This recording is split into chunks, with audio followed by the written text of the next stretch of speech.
in the middle of the day, especially if you're in sales, go take your kid to lunch, mow the lawn, go for a run, do whatever. Take some time for your own mental health and state, because I guarantee you, if you're a salesperson working from home, you're going to do more than 40 hours. I also know that your management, your leadership team wants you to stay level mentally. If you're at a company where you need to spend an hour in the middle of the day going to work out or whatever it is that makes you happy, and your leadership gets mad at you, you're in the wrong company.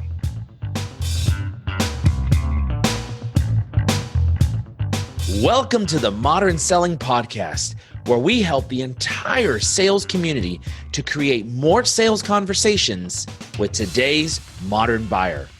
This includes anyone from entrepreneurs and business owners to sales reps and sales leaders. Each episode, you will hear from sales leaders, practitioners, and influencers to help you find, engage, connect, and nurture your relationships with your buyers. I'm Mario Martinez Jr., your host, and you're now listening to the Modern Selling Podcast. This episode is sponsored by Zant, the enterprise leader in sales engagement. Zant has authored the definitive guide to sales cadence. Get your copy at salescadenceguide.com. That's salescadenceguide.com. Ladies and gentlemen, welcome to this episode of the Modern Selling Podcast. And I have with me my friend, the Vice President of Worldwide Sales, Mr. Chad Olds with Anchor. Welcome to the show, man. Thank you, Mario. I'm excited. I've been a big fan for quite a while. It's kind of surreal to be sitting on the podcast now after listening to him. I appreciate that, man. Yeah, so this is what I love about, our loyal leadership following. We decided that it was time to get you on, especially because you've been rocking and rolling with some great personal branding stuff related to sales tips with video. Is it weekly or is it daily? I'm going weekly now. A couple of times I hit twice a week, but weekly is about all I can handle with the other responsibilities at this point. So just do me a favor. Stop making me look bad. You're publishing more content than I am, okay? Yeah, right. I love it. Well, listen, Chad, tell us a little bit about yourself, your sales background, your sales leadership background, and then we'll get into a very important question that I always ask all of my guests, and I'll save that question just for a moment. So just tell us a little bit about you. Perfect. Yeah. So I am a practitioner in sales. I kind of always have been, and I always will be. I guess I describe it as I'm a BDR turned inside sales, turned account exec, turns head of sales. I still practice throughout all of those, especially during my startup days. So I started at Red Hat as a BDR, moved to inside sales, and then eventually was asked to take on some field sales in the telco space. From there, I went to IBM, did some selling, to get my first couple of management roles. Eventually was running global sales for the Watson Data Platform, which was kind of their first cloud data platform. From there, I ran global sales at a startup in North Carolina, a VC-backed startup named Zaloni. And then I moved on to run cloud at a large German integration company, Software AG. And what's kind of interesting is, and this is all within the frame of about 11 or 12 years, but at that point, I picked up a couple of advisory roles, a couple of board advisor roles. And these get kind of interesting. I get questions a lot about, how do you get those? The honest answer is they were jobs that I was speaking with the CEO about maybe taking head of sales roles, and it ended up being a little too early for both of them. And both of them brought me on. I think we're going to talk a little bit about that on the getting creative with compensation and getting creative and how you approach jobs later on. But we talked about getting board advisory roles, and they both turned into something interesting. One was at a company called Cognetic, analytics and integration company in North Carolina. I'm getting a lot of really good experience there. But the other one was at Anchore, which is where I work now. I was an advisor for about a year and a half. And when you get a call from the CEO of that company, who's used to be the CEO of Ansible and sold it to Red Hat, whenever you get a call and he says, hey, I want you to come run sales for me at Anchore, my new company, and we just got a Series A of funding, you say yes. So yeah. I wasn't planning on leaving, but when it happens, it happens. And here I am.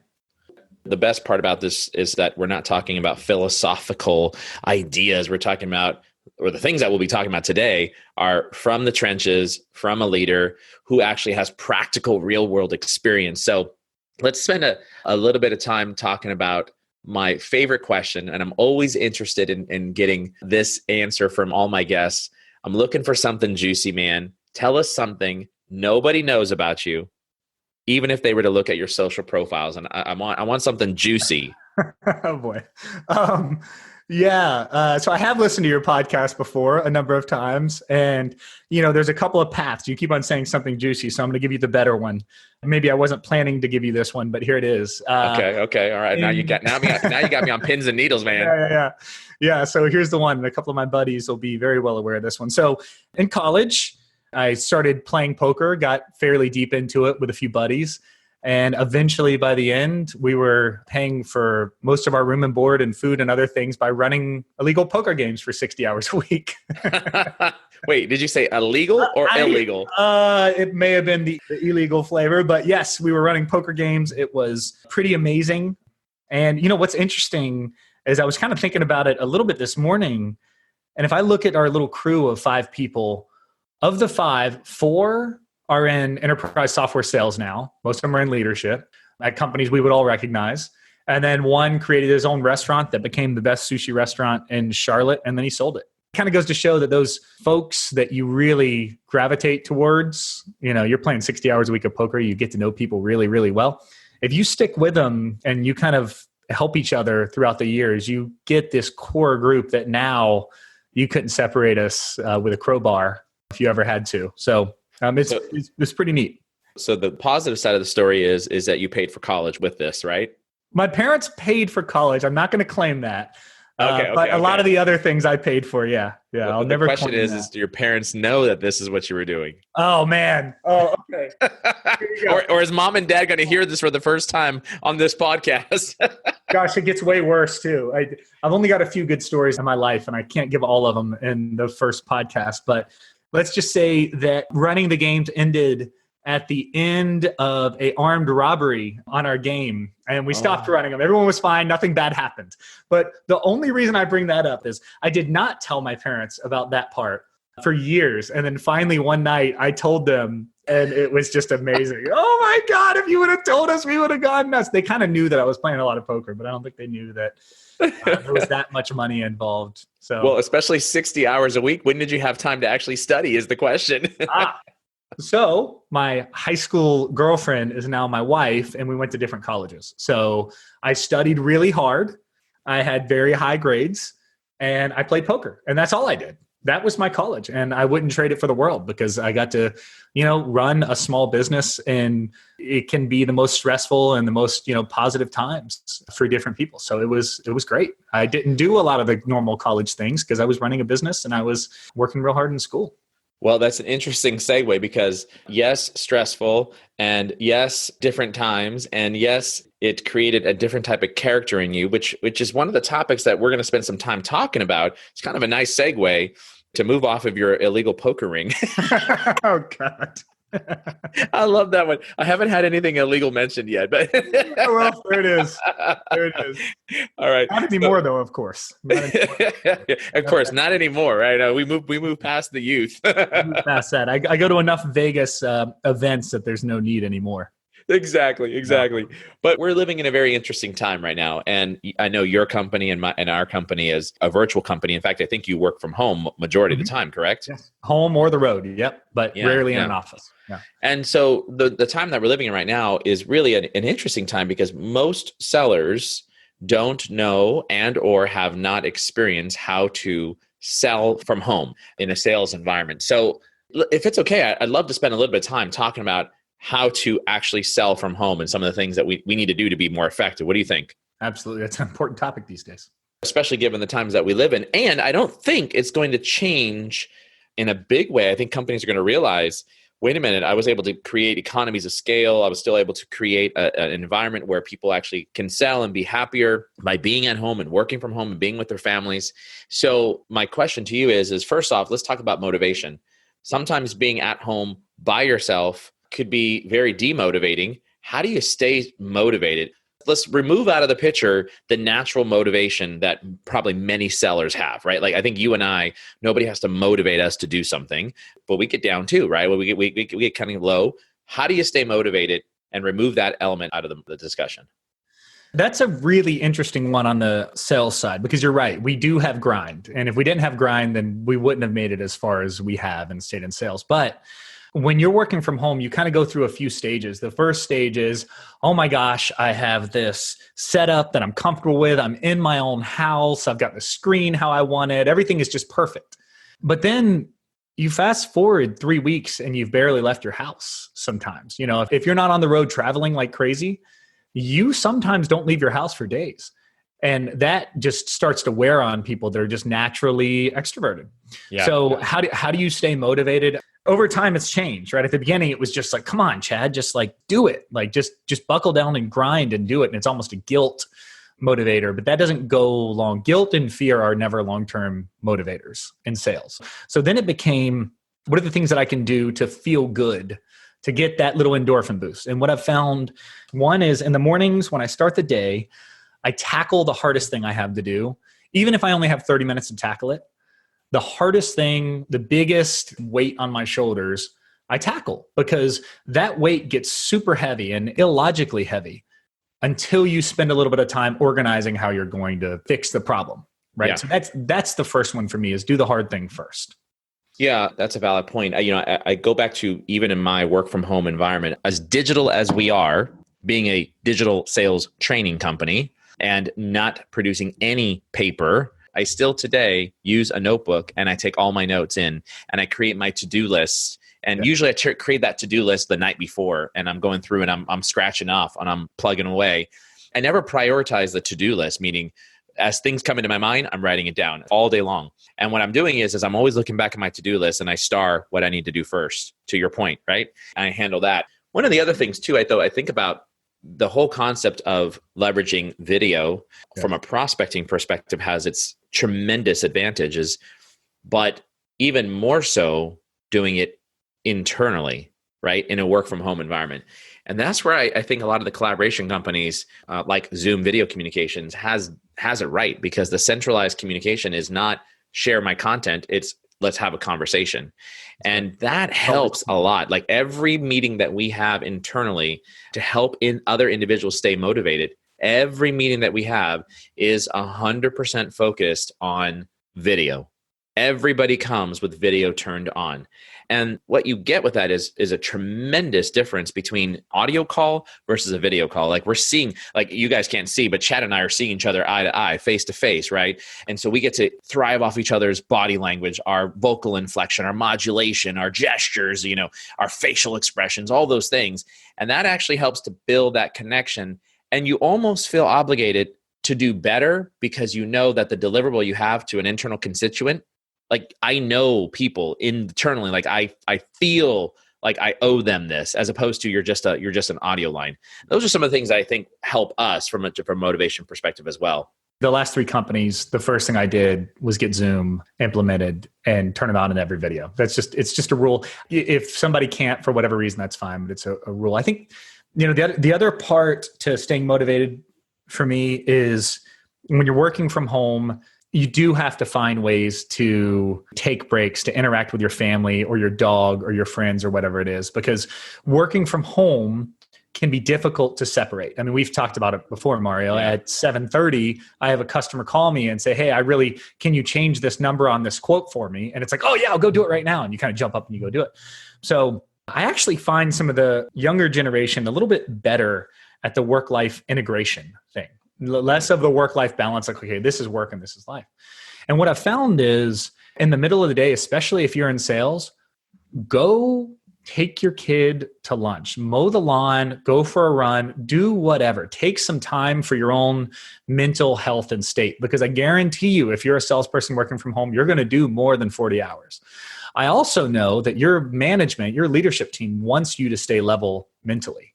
And if you're at a company where you need to spend, you spend an hour in the middle of the day going to work out or whatever it is that makes you happy, and your leadership gets mad at you, you're in the wrong company. I mean, Yeah. today integration is how to do it. So if you were to see my calendar, you'll see that I have gym blocked off. You'll see that I have it blocked off to go take my kid to lunch, or especially right now during this crazy coronavirus era, my wife has taken on so much extra responsibility as a stay-at-home mom with 3 kids, 6 and under, that every other day or 3 days a week now, we've got an hour blocked off for her to go on a walk in the neighborhood. And I get the kids during that hour, period. And nothing's coming in the way of that. And it makes me so happy and it lets me do my best work. So I think that integration piece is super important when you're working. That's a phenomenal idea. I'm going to have to steal that one. Yeah. So is it every other day your wife goes on a Monday, Wednesday, Friday at least? Yeah. Unless her brain is exploding, needing to do it on a Tuesday or Thursday, it's 3 days a week. And I'm happy to do it more if she needs to. That makes a lot of sense. So that's interesting to schedule that out. All right, so I'm going to take that one as a note. I'll talk to my wife about that one and say, "You're out of here. You're out of here." She'll agree. I promise. Let's talk about how to lead virtually, though, from a leader's viewpoint, right? So let's pretend we're in coronavirus era, right? And then let's pretend that we're beyond coronavirus era. Talk about leading a team virtually from a leader's viewpoint. How do we lead? What's the best way to do that? Yeah. So first of all, in and beyond coronavirus, I think you already hit on this, but the world has very quickly been moving towards this model. I'm a person that's made my career, most of my career, on the expensive account execs, complicated deal cycles, all those things that requires that super experienced account exec. But what I am seeing, it's no coincidence that BDRs and customer success before the sell and after the sell are getting more and more important, right? And what we're seeing is the account exec needing to learn how to sell virtually, needing to learn how to sell over the phone, over video. I mean, I know you have courses on this. This is the kind of thing that account execs have to learn. So when we say leading remotely, I think that we need to think about this as this was already coming. There was already I don't know what you would say, 5 or 6 a wave. Yeah, there's a tidal wave that's just rising.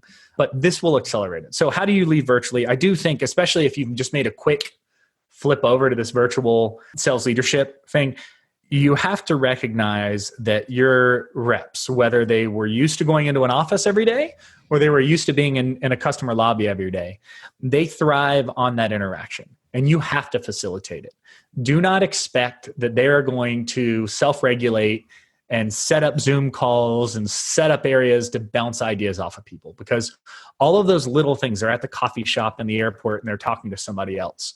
They are sitting in their customer lunchroom and they're just sitting with people that are in the organization. Don't just assume they're going to fill those holes. You have to help them. So how do you do that? There's a couple of things that we've done at Anchore recently that have even gone beyond my remote leadership practices. One is, usually I would have some regular prospecting cadence. It was every other week or something like that, because we know it's important, but it's not kind of the prime thing. And I expect my reps to do it. They're sitting in the lobbies, right?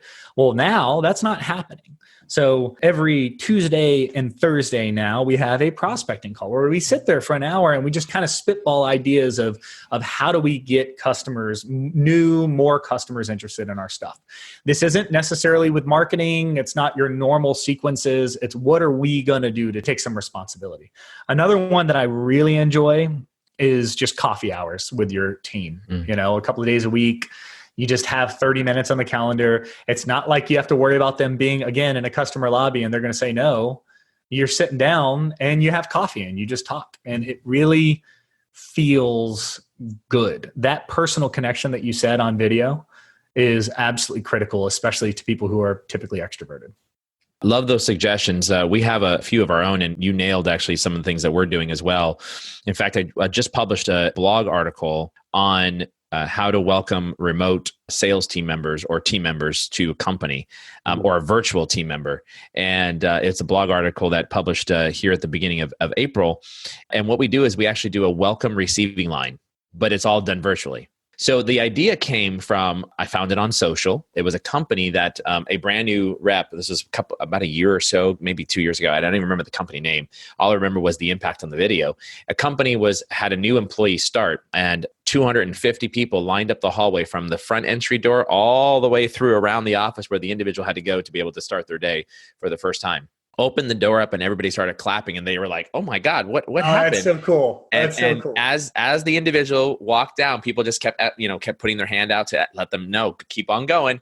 And as he walked down the receiving line, both hands were up and he was like clapping everybody, and the awe and the excitement and just like, oh my God, what's going on? And everybody was just doing high fives, right? Was pretty impressive. And so I said, geez, how do we welcome new employees? And so I took that concept and we virtualized it. And so every new person in the company that comes on board, we create a welcome receiving line. And what we do is the whole entire company is invited. Whoever can attends. Doesn't matter whether you're booked or not. We invite everybody. And so the individual comes on. We all give a warm welcome. We clap. We give them a hoorah for joining us. And then we have them talk a little bit about themselves, like tell us who you are, like, where are you from? And then we have 3 people, 2 individuals and 1 leader that will give a tip on one thing you need to know about working at Vingresso, one thing that you should do, and then the best leadership tip. And then that's 15 minutes. They're out and we're done. And we publish those videos. So we publish those videos, we put it onto our YouTube channel, and then we put it onto LinkedIn so other people can see what it's like for working at home. That's one of the things that we do is that virtual receiving line. And so I would encourage all the leaders out there, especially in this new work from home environment, if you're bringing on a new person, do a virtual receiving line. And oh, by the way, we close out every video with a high five. Everybody does a virtual high five through the camera. And I like what you said earlier about, collaborating with your team. So interestingly enough, this time we're living in really crazy times. So sales enablement, marketing, nobody knows the answer of like, what's the magic message that's helping?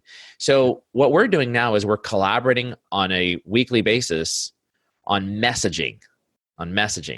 So we have a campaign that we're running, we're targeting, and we all get on the line, all the sales, everybody in sales or on the team, and we say, all right, here's our document, here's our workflow, here's all the things we need to fill in.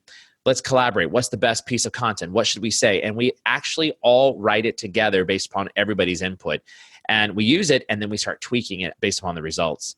So I think those have been 2 really good things in terms of leading from home. And I'm going to give you one more. Can I give you one more? Please. Let's hear it. The last one is look, if you've never had a team that worked virtually from home, you as a leader need to lead from the front. What do I mean by that? So what I do is I get everybody into my virtual room, the sales team. I literally make my calls and I let them listen to the whole conversation. I put it on speaker and I let them listen to my response, my call, my message, my engagement, and they're listening on the other side. And the sales team has just been like, wow, that was phenomenal. And then on the other side, the sales team's like, hey, by the way, you could do better you could do this. And so now it's a group collaboration effort, and people see me on video and they're listening to the whole conversation on the other end. So I think that's been super helpful as well. I opened this up by saying I'm a practitioner. I am a firm believer on that, especially, right now in sales when people are having to do different things that they're not comfortable with. One of the really interesting things that just happened to me, I'll tell you a quick story on this, similar to yours. We were in one of these prospecting meetings and I had just kicked it off. And, I've been a BDR and I was an inside rep and I kind of felt like, I did that. I was successful. I'm kind of good at that. That's how I felt, at least. One of the things we have to really recognize is times are changing quickly in sales. And I got hit square in the mouth with that realization whenever I had one of my BDRs pulled a list for me of 2 key accounts I wanted to get into. So I crafted this email that I thought was just going to just crush it. I knew I was going to get all these responses. I sent it out to about 40 people and I got nothing. It was very humbling. And I was thinking, what in the heck am I doing wrong? So instead of kind of hiding that and pushing it under the rug because I want them to think that I know what I'm doing, I put it in front of my BDR and my inside sales rep. And I said, hey guys, this fell flat. I did something wrong. I got no responses.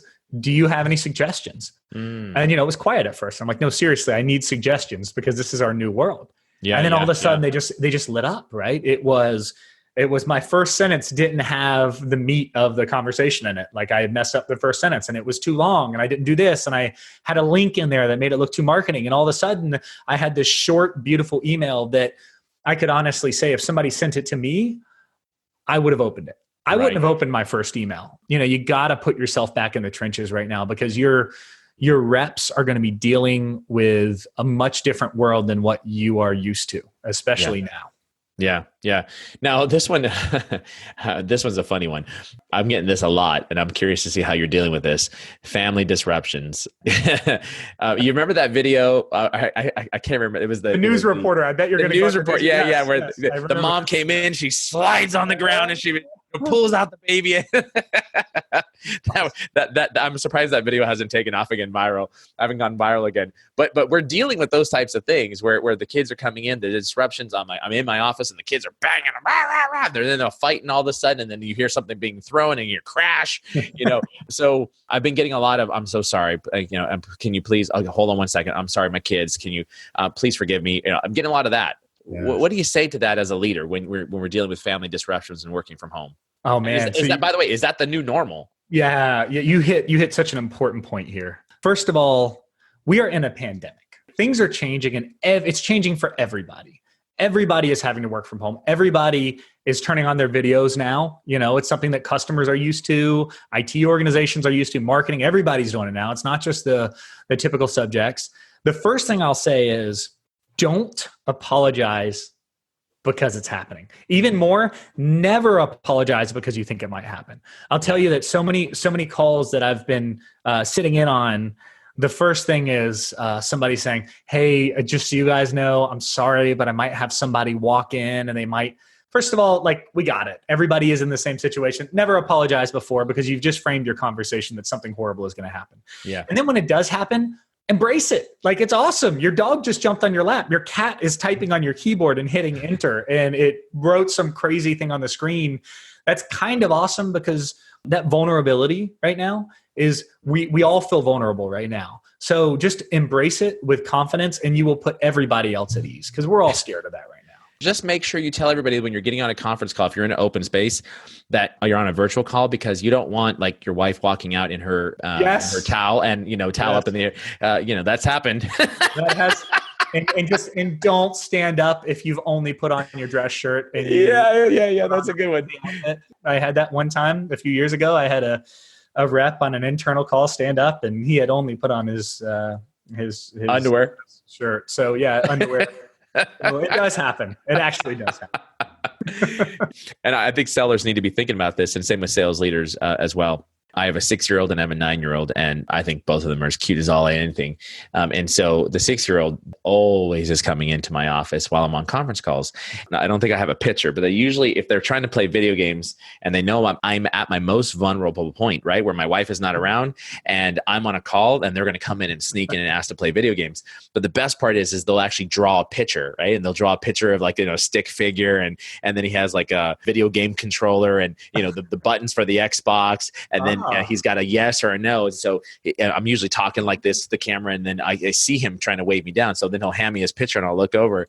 And on one of the calls, it was the cutest thing because it was very creative.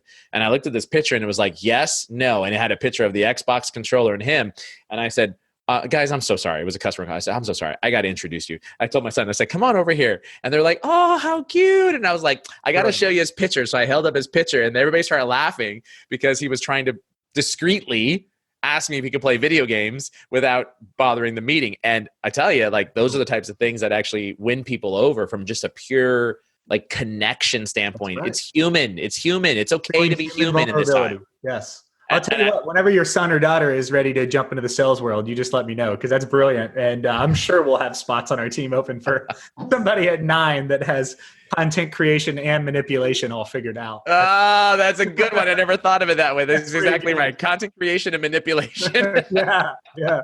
And manipulation is not a bad word in my house. You're an influencer. My boys, everything I'm teaching them is you didn't negotiate a good enough deal. You got to go back. What's the right deal? What's going to make me give in to you, and what's going to make you happy? You got to negotiate the deal. And so it's all about negotiation right now. It's all about negotiation. So my 4-year-old came to me yesterday and said, can I have a marshmallow? Because we had, that's what they want right now. I said, sure. Said, how many? I said, well, you tell me, what do you think is reasonable? And so yesterday she said 15. I was like, no, absolutely not. That's not right. And I walked away and she's like, oh my gosh, what just happened? I thought I was kidding. She comes back, 4. And she's starting to like, I'm doing the same thing. I'm trying to get her to like understand what is a good negotiation starting point. Next, we'll start talking about anchoring so she can anchor me at a slightly above reasonable level. But I love it. I love it. I think though. Well, listen, I think that was really great about, tips on how to sell from home, how to work from home in a sales environment.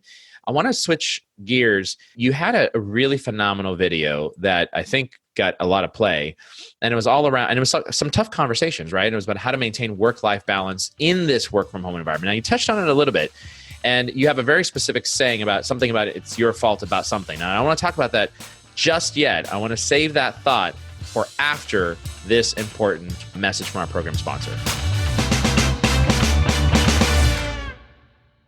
Every sales rep executes a cadence when they reach out via email, phone, or social media to initiate a conversation with a potential prospect.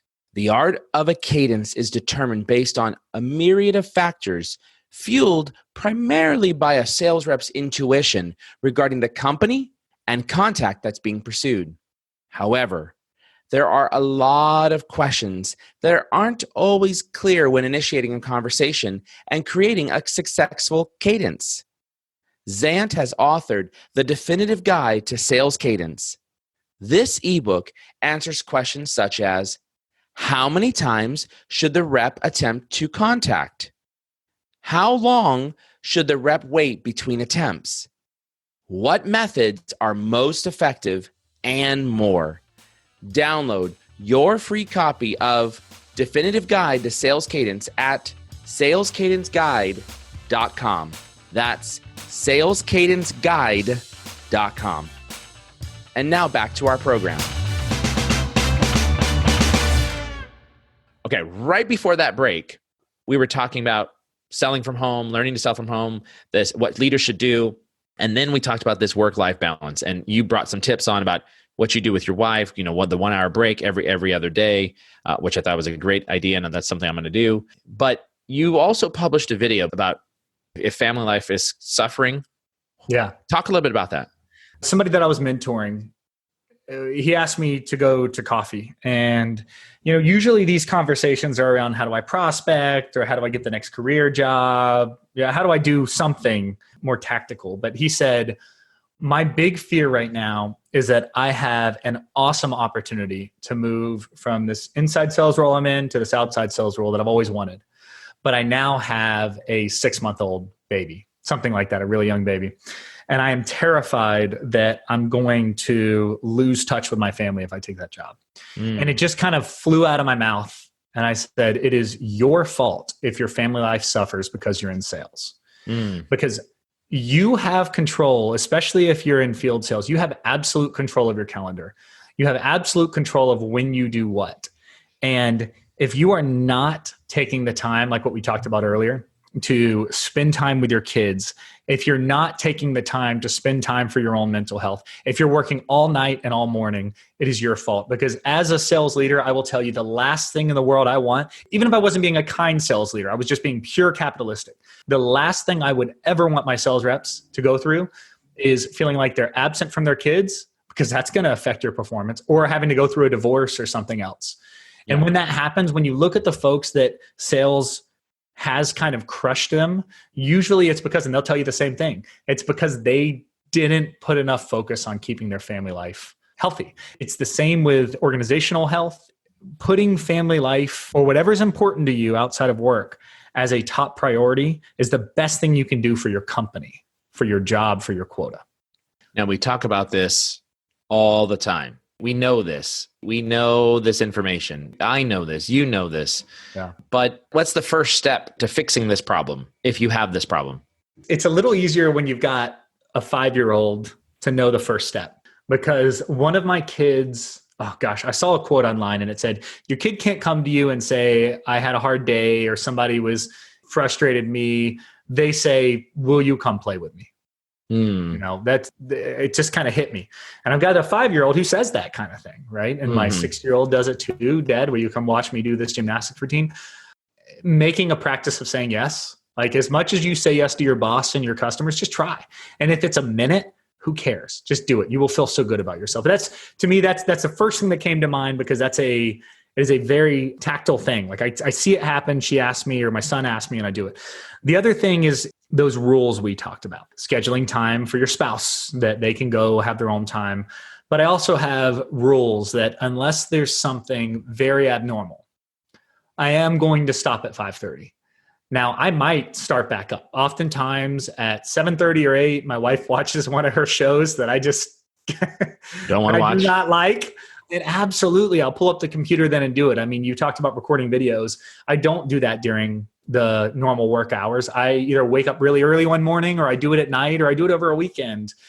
But I do stop at 5:30. And that's one of my things. I will eat dinner with my family. When I'm not traveling, I will eat dinner with my family. I also don't start before 8:30 unless I have to, because before that time, I'm waking up with my kids. I'm helping get breakfast together. And it's just as regimented as your follow-up email. As a good sales rep, if I asked you right now, do you send a follow-up email after you have a meeting with your customer? Of course I do. Absolutely. Are you on time for your customer? Absolutely. Are you on time for your family? Like, you got to prioritize it. And if I steal a few hours, because recently I just did my 2020 business plan for my CEO, and I had to steal a bunch of hours at night that I usually would have done. But I absolutely try my best to pay those hours back. I stop at 4:30 a couple of days in a row and just make, the kids feel important. And is it for them? Sure. But anyone who says it's just for them is lying. It's for me. It's my own mental sanity. I feel good about being a good dad or a good husband or a good whatever. That makes me a better salesperson. Yeah. I always say, if you're going to take time from something, take time from your sleep. Let me expand on this. Leaders listening and be like, wait a minute. The long-term effect of taking it from your sleep is hair loss, gray hair, stress, aging, right? So if you're willing to sacrifice your hair, your gray hair, your aging, your facial, what you look like, well, then I guess you must think it's a big enough sacrifice, right? Absolutely. But in most cases, you don't want to take those things away from yourself. Now, I'll be honest, especially as a business owner, 100%, if I'm going to take time away, it's going to take time away from my sleep. And that's, after hours, when everybody goes to bed after 9 o'clock, including my wife. She's an early bed getter, I guess. Is that the right term? I don't even know what the right phrase is. She's an early to bed person. Just like the kids, that's the time. If I'm going to take any time, it's going to be, all right, I don't get to watch TV. I don't get to watch my programs. I'm going to take time from my sleep. And that's a sacrifice. If you're willing to make, then you must think it's important enough to take it from your sleep. But recognize all the health problems that can exist from that, right?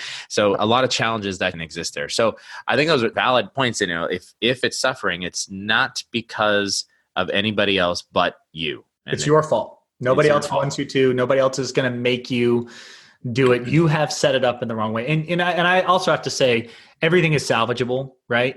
You may have bitten off more than you could chew, right? But that doesn't mean that you can't take time to chew. Like, don't choke on it. If you've taken on too much and you've got too many projects, figure it out, spend the time to get through those things and reset yourself to where you can have a realistic work life, because you're either going to burn out and leave the role, or you're going to do a poor job anyways. And you would have been better off performing at 40 hours a week than you are at not performing at 60 or 70. Yeah, I agree. With this whole work from home environment, selling from home environment, comes another big challenge. And that is, what do you do if you lose your job? That's a big one. And unemployment here in the United States alone has hit an all-time high ever in just a short period of time. So what's your best advice to a salesperson who's lost their job? What do you do if you lose your job? I have received more requests to talk about this one in the last month than anything I've ever talked about. And it's real, right? We talk a lot about how to not lose your job. And I don't care if you're the best sales rep in the world, if your product is going to suffer and this is going to be a long run, it is possible. The first thing I say is plan for the long term. Expect that this is real. So whether that's unemployment, whether that's reducing expenses, realize that just because you're a rock star and you've closed $1 million deals, it doesn't mean you'll find a job quickly. I'd say that as that's happening, right, we usually know if our company is in a particularly vulnerable situation. So if they're coming to you, and even if it's not losing your job, like renegotiating salaries, I just saw a VC study, VCs and founders, and I think it was like 40% had talked about renegotiating salaries, right? So that's a real thing. That's probably the step one before you lose your job, possibly the step one. What I say on that one is get creative with the compensation, right? Think about things that the company could give you that don't cost them a lot of money. So you're a salesperson, right? And you are expected to negotiate. But if they say they need to move you down from $10 to $7, then think about what else you could get out of it. And for me, the first thing I go to is options. Options are free for companies to give you. So say, absolutely, I get it. I understand. Is there any way that we could make up for part of that with options? Another is, if you always wanted vacation, if instead of just reducing salary, asked to go down to a 4-day work week. The reason I say this piece is we are going to get out of this. And especially if you feel like you're in a situation where you just you're probably not going to lose the job, but they're trying to ask you to take less. Know that you're still anchoring, right? Doing the same job for just less money, unless there's a very specific time that it's going to go back up to the normal level.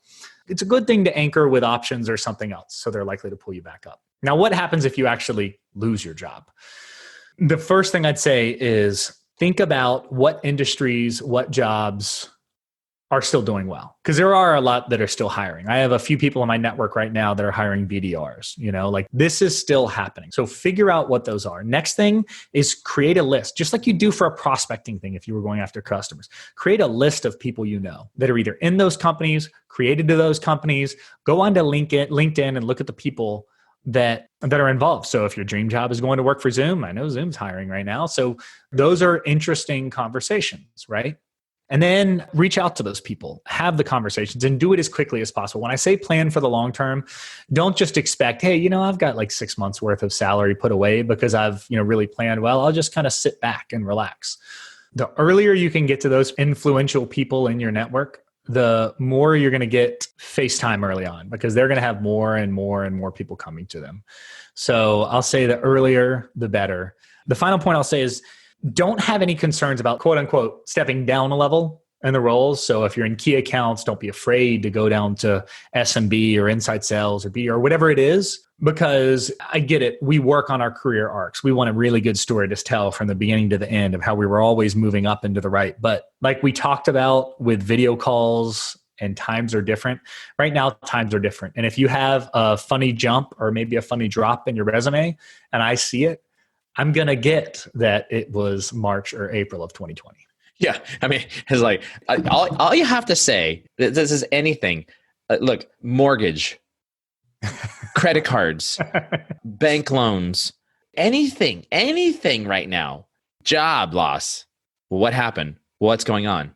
You have to just say 2 words, COVID-19. Yeah.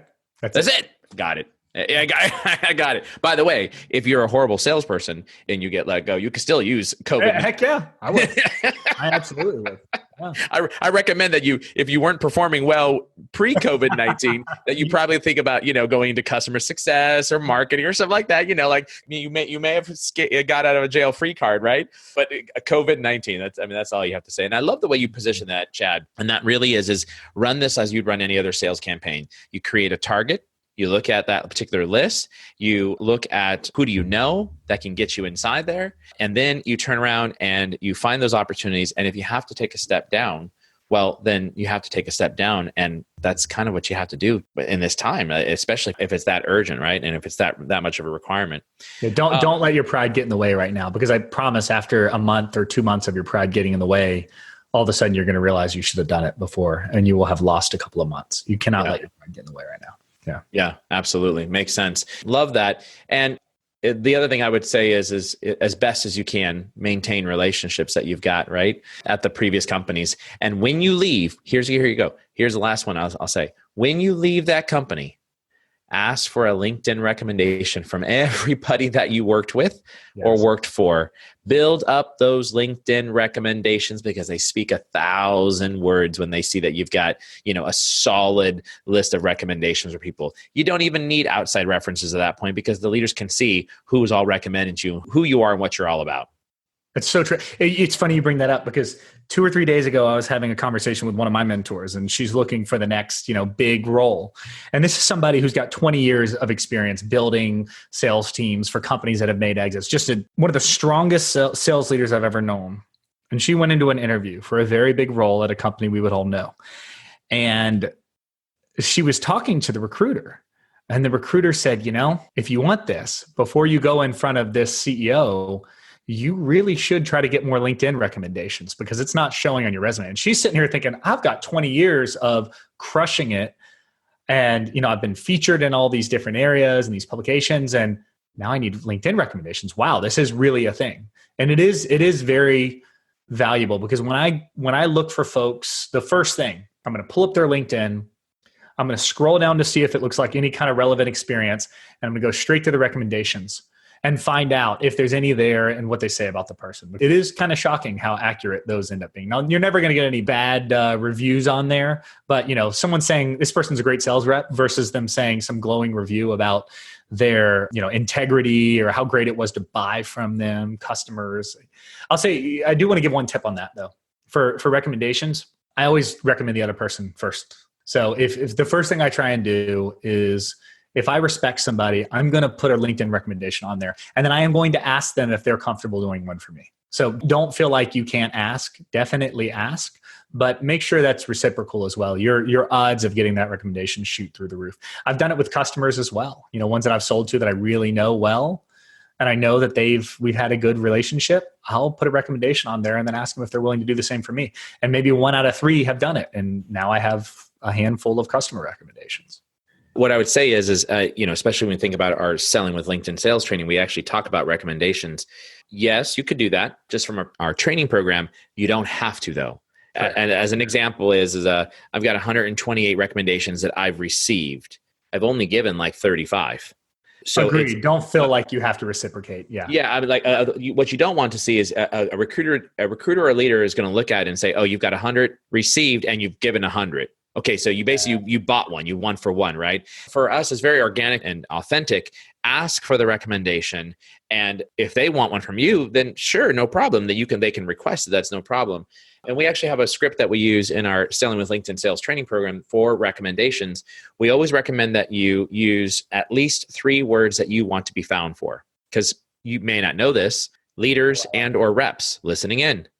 LinkedIn recommendations is keyword optimizable as part of your profile. So if you want to be found for sales professional, Fortune 100 account management, sales leader, whatever the keyword is, social selling, digital selling, then make sure you include those keywords into your recommendation. So we have a script, and that script that we teach our sellers to send out says something to the effect of, hey, Chad, I was hoping you would write me a LinkedIn recommendation. Here are 3 things that I would love for you to include. Item number 1, 2, and 3. Would you be willing to do a write-up and include those 3 keywords? And let me know if you would like me to take first crack at writing it for you.